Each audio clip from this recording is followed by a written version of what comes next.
You know, the big event last night was the Oscars. It's the biggest night of the movie year. It is my second favorite day of the year other than Christmas. But there was another damn big event last night that I was really excited about. That was the finale of The Last of Us. Now, a little bit later today, I will be doing an open spoiler discussion of The Last of Us. So we're going to speak in more unspoilery kind of terms. However, we are going to be talking about it. So if you don't want to know anything about what happened in the season finale of The Last of Us, maybe you want to mute your computer until we move on to our next topic here. But just giving you a little bit of warning. So this has been, I think, the best show on TV right now. And it's been a while since a show replaced Yellowstone as what I believe is the best show on TV. And I think Last of Us surpassed Yellowstone. For me, I mean, no disrespect to Yellowstone or Succession or any of the other great television that's on right now. But I think Last of Us exceeded it. Now, the question has been, are they going to be able to stick the landing? And it's going to be a matter of opinion and a matter of interpretation. For me, it stuck the landing.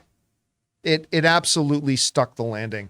And again, this one episode kind of became a microcosm of what this entire series has been. Because a lot of this episode, almost frame by frame, follows the video game. And yet there are some massive differences from the video game. And where they took liberties, they made it even better. Like, I'm not going to go into the details, but those of you who saw the episode, the beginning of this episode was an addition to the lore of Last of Us that I don't think any of us knew we needed. It was beautiful. It added so much more depth to certain characters we already had. It added a layer of understanding to characters that we know. It just was, again, it was something we didn't even know we needed, because it starts playing. I'm like, this wasn't in the game, right? And I turn to the other people in the room who were with me, like, yeah, no, this is not in the game. And it plays through, and then a certain reveal happens, and you're like, oh my God, this is brilliant. I love this. This is great.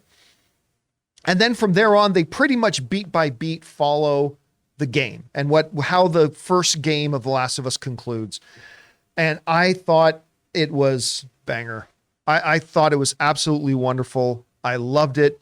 And it's great because as we're watching it, Ray is watching the show with me and a bunch of us. And he has not played the game. And Joel is doing stuff. And Ray's like, I don't know if I'm down with what Joel's doing, which made me so happy to hear that, because that's exactly the response that the game itself was trying to get out of people playing it.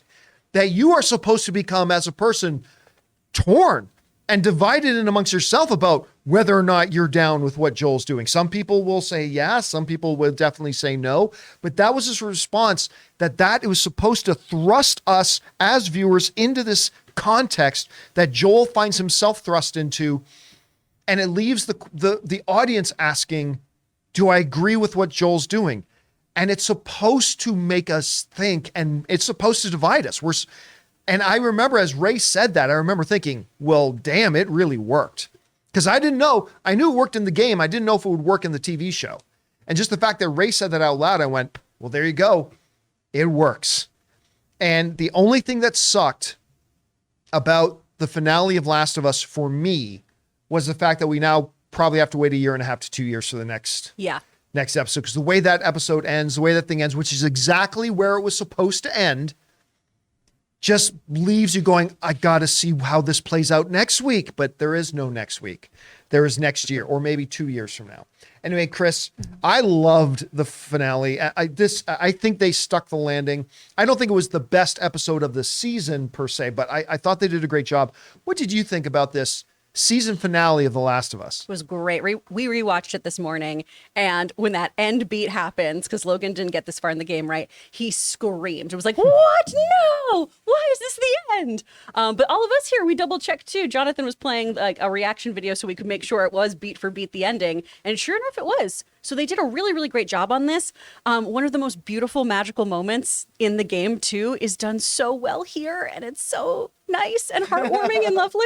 I really, really liked it. This is also the episode where we knew she was coming. We finally get Ashley Johnson in the mix. Yes, and she what a killed it. Oh, she was so great. She just did such a phenomenal job. I really, really love how they really respected the original actors and brought them in and gave them these great meaty parts to mess with. It's such a good episode. Gosh, I mean, just that image right there. Like, look at her. Yeah. It's wonderful. It's such a good episode. I can't wait to just binge the entire series again and just cry my eyes out.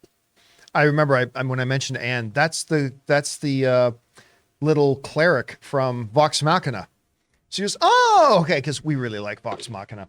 Anyway, guys, question is for you. What did you think, if you had a chance to see it already, and if you even watched the show, what did you think about the finale of The Last of Us? Again, a little bit later today, we'll be doing our open spoiler after show discussion of the show to wrap up the year.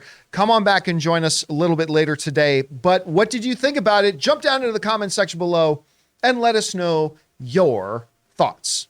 Hey guys, we want to take a second to thank a sponsor of today's video, Manscaped. Breaking news, Manscaped now sells beard products. That's right, they are once again revolutionizing men's grooming with the brand new Beard Hedger Pro Kit. Now you can finally use Manscaped products to make your drapes match your carpet by going to manscaped.com and using the code Campea for 20% off and free shipping. It all starts with the Beard Hedger. This thing is a juggernaut of fixing faces. First off, this cordless trimmer has a rotary wheel that gives you 20 hair cutting lengths, all with one guard. So no more messy drawers full of extra add-ons. You also get the beard shampoo and conditioner. Because guys, you gotta remember that all of your hair is different. Your beard hair is more coarse and easier to damage than the hair on your head. Next, the kit has Manscaped's beard oil. The oil relieves dryness both on the beard and the skin beneath. You then cap it off with the Beard Balm that shapes, styles, moisturizes, and tames for a sculpted look. The Pro Beard Kit also comes with 3 special gifts: a beard brush, comb, and scissors to ensure your beard is ready to impress. So get 20% off and free shipping with the code Campea at manscaped.com. That's 20% off with free shipping at manscaped.com and use the code Campea. Manscaped Beard Hedger, 1 stroke, 1 guard, 20 lengths.